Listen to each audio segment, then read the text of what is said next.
Hi friends, வாங்க இன்றைக்கி நம்ம 3 விதமான தோசை எப்படி செய்கிறதுன்னு சொல்லிட்டு பார்க்கலாம். அதுக்கு நான் மாவு அரைச்சி நல்லா தோசை ஊற்றுற அளவுக்கு நல்லா மாவு கரைச்சி எடுத்து வச்சுருக்கேன். உப்பு சேர்த்து நான் சோடா மாவு சேர்க்கலை. இப்போ தோசை கல் சூடானதுக்கப்புறம் நம்ம 2 கரண்டி மாவு எடுத்து நல்லா மெலிசாக ஊற்றிக்கலாம். ஸ்டவ் லோ ஃப்ளேமில் வச்சுக்கணும். அப்போ தான் தோசை சீக்கிரம் தீ பிடிக்காது. இப்போ நம்ம வெங்காயம் சேர்த்துக்கலாம். ஆனியன் தோசைனாலே நிறைய வெங்காயம் தான் சேர்க்கணும். நம்ம இப்போ வெங்காய தோசை தான் செய்ய போகிறோம்.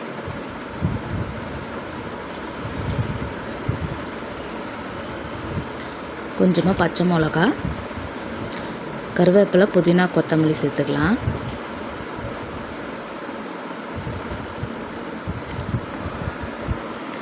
இப்போ எண்ணெய் சேர்த்துக்கலாம். நெய் வேணும்னு விருப்பப்படுறவங்க நெய் கூட சேர்த்துக்கலாம். இப்போ கொஞ்சமாக சால்ட்டு சேர்த்துக்கலாம். நல்லா வெங்காயத்தை தோசை கரண்டியால் நல்லா அமுக்கி விடணும். அப்போ தான் நம்ம திருப்பி போடும்போது வெங்காயம் உதிராத இருக்கும். அதனால நல்லா நான் தோசை கரண்டியில் இந்த மாதிரி ப்ரெஸ் கொடுத்துக்கிறேன். இப்போ ஹை ஃப்ளேமில் வச்சுக்கலாம். அப்போ தான் தோசை நல்லா முருகலாக வேகும். தோசை ஒரு சைடே நல்லா வெந்துடுச்சுன்னா அப்படியே நீங்கள் விட்டுடலாம். அப்படி வேவலைன்னா நீங்கள் 2 சைட்லேயும் திருப்பி போட்டு எடுத்துக்கலாம். இப்போ திருப்பி போட்டாச்சு, பாருங்கள் நல்லா சூப்பரான கலரில் வெந்துடுச்சு. இப்போ இன்னொரு சைடும் திருப்பி எடுத்துடலாம். வெங்காயம் பாருங்கள் கீழே கொட்டாத இருக்குது.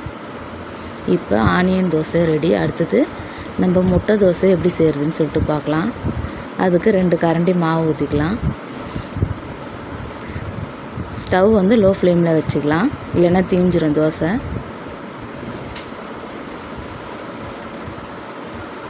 நான் 2 முட்டை எடுத்துருக்கேன். உங்களுக்கு ஒரு முட்டையில் செய்யணுன்னாலும் நீங்கள் விருப்பப்பட்டீங்கன்னா செஞ்சுக்கலாம்.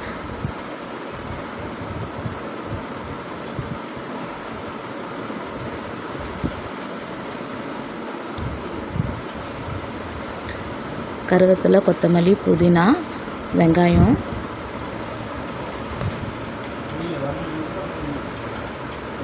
மிளகாய்த்தூள், இட்லி பொடி கொஞ்சம் சேர்த்துக்கலாம். கொஞ்சம் போல் சால்ட்டு சேர்த்து நம்ம ஸ்பூன் வச்சு நல்லா ஸ்ப்ரெட் பண்ணிக்கலாம். ஸ்டவ் லோ ஃப்ளேம்லேயே இருக்கணும், இல்லைன்னா தோசை தீ பிடிச்சிக்கும். நம்ம நல்லா ஸ்ப்ரெட் பண்ணிவிட்டு அதுக்கப்புறம் ஹை ஃப்ளேமில் வச்சு வேக விடலாம். நல்லா இது போல் ஸ்ப்ரெட் பண்ணிக்கோங்க. முதல்ல இந்த மாதிரி ஸ்ப்ரெட் பண்ணதுக்கப்புறமா நம்ம ஸ்டவ்வை அதிகமாக அளவு வச்சுக்கலாம். இதுலேயும் நம்ம எண்ணெய் ஊற்றிக்கலாம். நெய் வேணும்னா நெய் ஊற்றிக்கோங்க. திருப்பி போட்டுடலாம். முட்டை நல்லா வெந்துடுச்சு பாருங்கள். நல்லா கலர்ஃபுல்லாக சூப்பராக முட்டை வெந்துடுச்சு. இப்போ முட்டை தோசை ரெடி. அடுத்தது கார தோசை எப்படி செய்கிறதுன்னு சொல்லிட்டு பார்க்கலாம். அதுக்கு 2 கரண்டி மாவு எடுத்து தோசை ஊற்றிக்கலாம். இப்போவும் அடுப்பு லோ ஃப்ளேமில் வச்சுக்கோங்க. கொஞ்சம் போல் வெங்காயம், புதினா, கருவேப்பிலை, கொத்தமல்லி,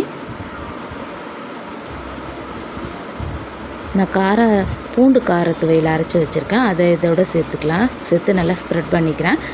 இது எப்படி செய்கிறதுன்னு சொல்லிட்டு நான் அப்லோட் பண்ணுறேன். இது மாதிரி நல்லா நம்ம ஸ்ப்ரெட் பண்ணிக்கலாம். ஸ்ப்ரெட் பண்ணிவிட்டு எண்ணெய் ஊற்றிக்கலாம்.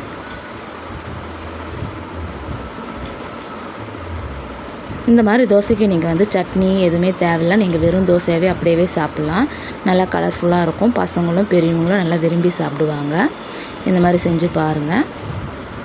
இந்த வீடியோ பிடிச்சிருக்குன்னு சொல்லிட்டு நம்புகிறேன். பிடிச்சிருந்தால் லைக் பண்ணுங்கள், ஷேர் பண்ணுங்கள், கமெண்ட் பண்ணுங்கள், சப்ஸ்கிரைப் பண்ணுங்கள்.